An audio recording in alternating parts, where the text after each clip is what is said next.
اور جنت جو ہے یہ بہت ہی اعلیٰ مقام ہے، اور جو اللہ پاک نے خاص اپنے ایماندار بندوں کے لیے مقرر فرمایا ہے۔ ایک روایت حضرت ابو مالک اشعری رضی اللہ تعالیٰ عنہ سے مروی ہے، حضرت ابو مالک اشعری رضی اللہ تعالیٰ عنہ سے مروی ہے کہ حضور صلی اللہ علیہ وسلم نے فرمایا کہ جنت میں کچھ ایسے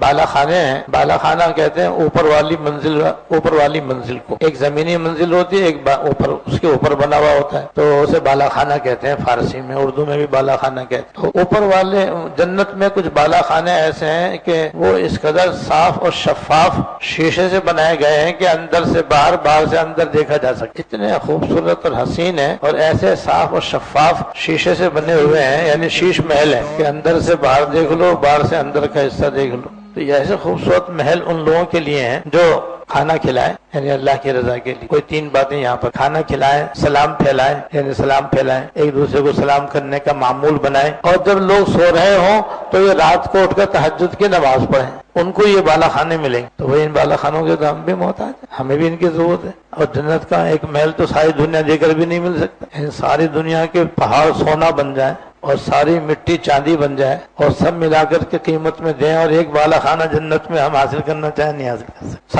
ساری دنیا مل کر